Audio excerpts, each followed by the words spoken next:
Hey, if you're getting burned out with the black and white checks, buffalo checks, or maybe a little burned out with the shabby chic, how about this style here? I'm really enjoying it. Welcome, I'm Jeanette the Crafty Hobbit. I am a home decor artist and a vintage rehab designer.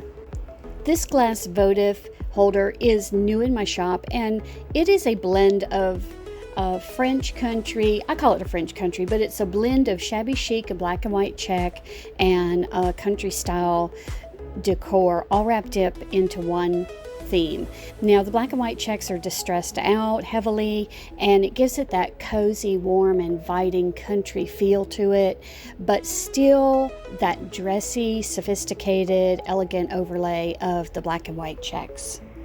Every time I see this style, I just think of walking in the back door of an old French country farmhouse, and you can see the fields behind you with the flowers and the trees and so forth. It's just that homey and cozy to me.